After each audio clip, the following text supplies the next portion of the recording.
Okay, so my name is Duc, and I'm going to present on the Asian American Psychological Association, AAPA for short. So starting off, here's my table of contents and all the things that I would like to talk about.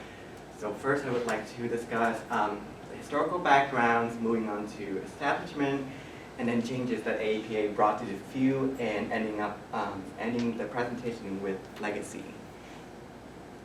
So let's open up the first door, historical background. The history of Asian Americans in the United States can be traced back as early as the 1800s. The first groups that came were the Chinese that came through labor contracts with the Americans. And then following them were a group of Korean, Japanese, Indian, and Filipino immigrants. They faced a lot of prejudice and racial discrimination, so there were laws that were established so that they could not own land, they could not establish citizenship, no matter how long they stay in the country. One of them even banned Chinese women from migrating into the United States, for the reason being that they would bring prostitution to the country. And then because of the long, profound history of prejudice and racial discrimination against Asian Americans, there was a need for a national organization to basically emerge and represent the community as a whole on not only in psychology but also in other social areas such as politics as well. And then APA was, I guess, took influence from movements from other minority groups such as the queer community back in the 1960s, and the movements from African Americans also in America. APA was founded in 1972, and 4 years before that, the American Psychological Association for Black Psychologists was founded. So that's, I guess, was the big inspiration for their foundation. Okay, moving on to the birth of APA. It was founded, like I said, in December 10th of 1972 by a group of Asian American psychologists and other mental health professionals in the San Francisco Bay Area. Two objectives were discussed. The first one being that psychology needs to be tailored so that it could be more culturally relevant. And then the second one being that it should help I guess, diminish the impact of racial discrimination against minority group members. And then here are some of the names of the people that were that have founded the association. Okay, and here is a photo of an event that is very pivotal to the growing of APA, and it's called the National Asian American Psychology Training Conference in Long Beach, California in 1976, so 4 years after it was found. And then the people that were in this photo, they were psychologists of Asian descent from all over the country. So they gathered up and then they discussed how psychology should have moved forward after APA was found. And they basically elaborated on the two objectives that were discussed earlier, and they also emphasized that psychology should also listen to the people and take in those feedback and improvise it so that it can better assist clients of a variety of social and ethnic backgrounds. So here are the current missions that APA embraces nowadays. We have science, education, practice, and policy. They all emphasize on the fact that psychology should be culturally relevant, once again, and they want to invest in the newer, younger generation so that I guess people like me, in a sense, can realize that there are a lot of issues out there that are unique ethnic, cultural backgrounds would be of assistance to the field of psychology. Okay, so some changes that were brought to the field. So within American Psychological Association. There were some prominent figures. So this lovely gentleman right here, his name is Richard Swine. Okay.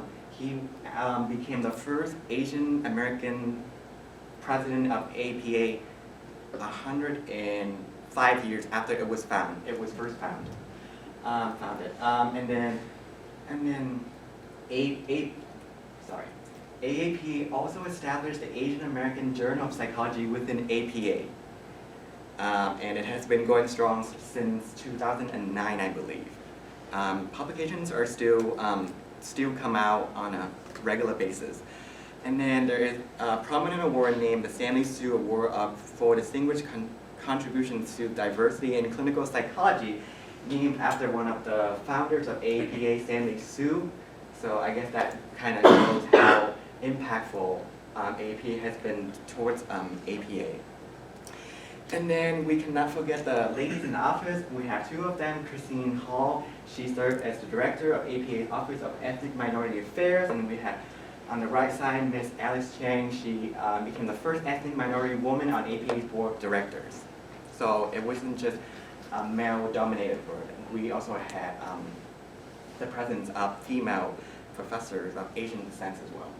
So this is, for this one, it's within AAPA. We have two prominent figures that are the two founders of AAPA, Daryl Sue and Stanley Sue. And a lot of their work really went into establishing cultural relevancy in psychology, such as the tripartite model of cultural competence. And the testimony that Sue gave on the Washington State Senate Subcommittee on Mental Health that helped realize that the dropout rates of clients of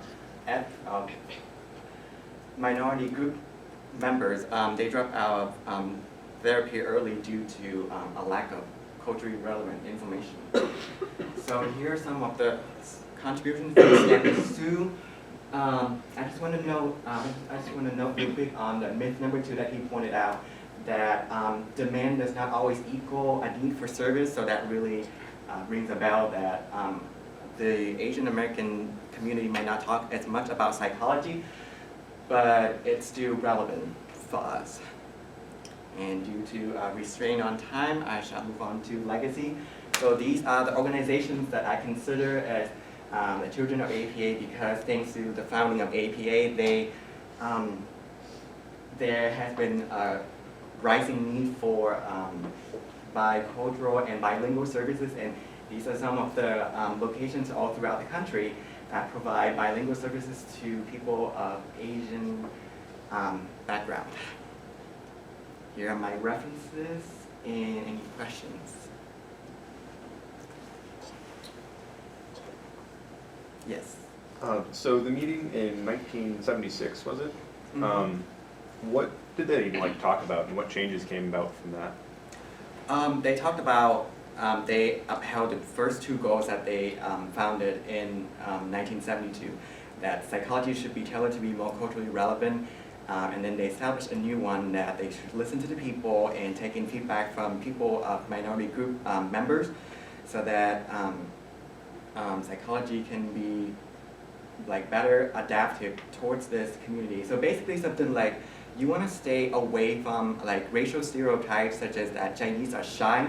You also want to pay attention to unique characteristics that would help with the treatment outcomes, such as looking directly in the eye of somebody who is considered an elderly in the Chinese community would be considered disrespectful, so you don't want to do that. Yes? Why do you think the movement came through clinical and mental health psychology as opposed to some other kind of psychology? The background of the 2 co-founders of APA, they had a background in clinical psychology, so that's where it was, that's the era that it mainly concerned from during the first few years of establishment, but then I'm pretty sure that they also went for other branches as well, such as counseling psychologies. Daryl Wing Sue, one of the co-founders, he obtained a PhD. His PhD was actually in counseling psychology, I think, and he did work on microaggressions and some other things whose name I don't remember, but microaggression being one of them. So, and then they also encourage the younger generation of Asian American psychology students to take part in national trainings and conferences, and so it's, I guess, a really widespread movement, not just like constricted to being within clinical psychology only.